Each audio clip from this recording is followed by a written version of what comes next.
Good evening, beautiful people. I have a special guest for you. Some would call him a hometown hero. He once was a Mainer Mustang. Now he is a Toronto Raptor. Jamal Shead, how is Toronto treating you nowadays? Man, I love that country, not just Toronto. I love Canada. I think everybody's seen me sing the national anthem. I really tried to learn that. I love it down there, man. I was going to ask you, you got it down? I got it down. I'm not going to put you on the spot, but for real, you got it down. I got it down 100%. Okay, respect. I got to ask too, Drake on speed dial now? Nah, he's a really big advocate for us, and he's like low-key almost at every game. But nah, he's actually really close with us. He's come to the locker room when he's there and all of that cool stuff, but nah, not on speed dial. I know a couple guys that may be on your speed dial, and you were able to see their lives change this week when it comes to a guy like Princely, when it comes to a guy like Jade Barron. What was it like just seeing your hometown guys and these guys behind us? What is y'all's relationship like, and what was it like to see their lives change this week? Me and Princely were just together yesterday. I thought he took my keys with him, my car or whatever. But it's been just awesome to be a part of something so special. Just being a part of their journeys and their lives and seeing them achieve their goals and all that they've worked for. Like me and Jade go back as far as 3 and 4. I've just seen how much he's grown as a human being. And it's been so awesome to see, just for Princely, Taj, Drew, Sean, just everybody getting the opportunity to just be the best that they can be at the next level. So it's awesome. What did I say just about the Austin community and the talent here in the 512, just different sports, you got professional athletes? Yeah, I think everybody is starting to recognize that, Austin sports are growing. And, Houston and Dallas have been carrying Texas or Central Texas for a very long time. And, we're here now, and we're trying to make a name for ourselves. And, that Rep 512 thing, it really means something to us. We're all trying to do something for the city of Austin. Yeah, you spoke about how Houston and Dallas used to control everything, but now 512 is making a name for themselves. But, for college, you actually went down to Houston. You took your talents down to U of H. You got to see some of your boys. I actually saw you put up to the Final Four. Yeah. You got to see your old team play, and Coach Sampson, I know how much you care about him and that squad.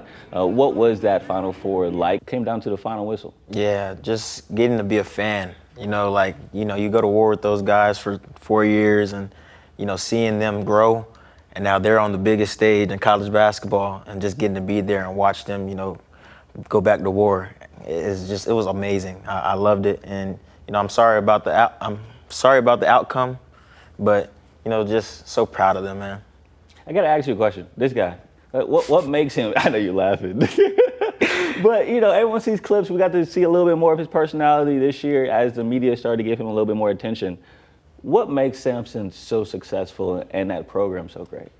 He has 2 personalities, okay. One on the court and one off the court. Everybody says it, but it's the real truth with him. He is Coach Sampson in between the lines. But when we're off the court, it's just Big Samp. That's Papa Samp. He's so loving and just so caring.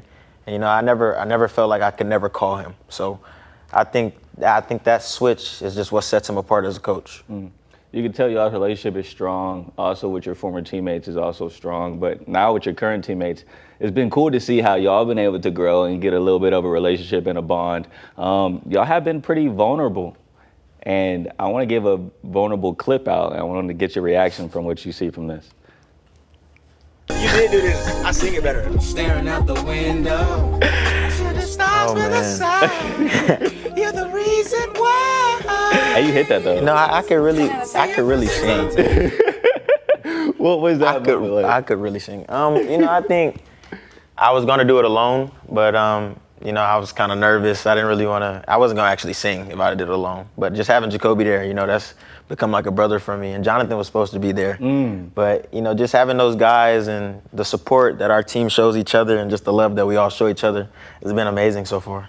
Yeah, and one of the guys that is now new to the squad, Brandon Ingram, I'm interested. You chuckle, man. Y'all already have a bond, clearly. Yeah. What does a guy like that being added to this roster do for a young kind of squad that y'all got? Just knowing how good he is, and then, you get to be around him. He has no ego. He's not arrogant, not selfish.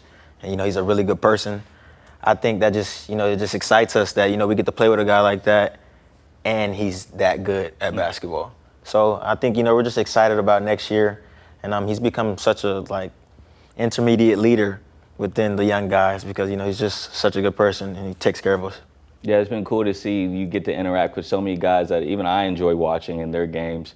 One of the guys that you got to play not only against, but probably a guy you looked up to, LeBron. What was this game like, being able to guard the King? Not everybody always asks me if I guarded LeBron. No, that was a fast break. I was about to stop ball, and I was so happy he passed it because that was like my maybe like 7th or 8th game, and I was still nervous, and then I had to play him. But you know, it was awesome to, you know, just get to play against your idol and just be out there and experience the same thing he's going through. You know, just the league, and I thought it was just so cool. You know, I got that picture, but I didn't really guard him that game. You're like, let's just set the record straight. Huh? Yeah. I ain't get a stop or nothing. I ain't gonna lie or nothing. I mess with that. No, he's still battling in the playoffs right now, of course, trying to stay alive. And I just want to know, you battle a lot of these teams still in the playoffs, especially out the East. So from your perspective and the guys that you faced off against, who is coming out the East in your eyes? I'll give it to the Cavs. You know, Big J. Shout out Jared. Shout out Jared Allen. You know, another mentor for me. And what those guys have been doing this year has been pretty cool to see. Not when we're playing against them, obviously. Mm-hmm, yeah. But we know we still went to war with them. And I think, you know, just for Jared, I hope they come out the East. Yeah, shout out to the Austin area, Jared Allen, former Longhorn as well. What makes the Cavs so tough? Their camaraderie, man. They got a lot of guys that can go, and they all guard. They're unselfish, and I feel like they know how good they are. So, you know, just when you're confident, you're team heavy, things tend to work out. You know, you're pretty good too, Jamal. I think he's good enough. All rookie team. What do you think? God willing, then it happens. But, you know, I'm glad that I had a pretty good year, though. Yeah, going a humble route. I respect that. All right, y'all. There you have it. Maynard grad, Toronto Raptor, and Canadian national anthem reciter, Sir. Jamal Shead. Thank you for your time, bro.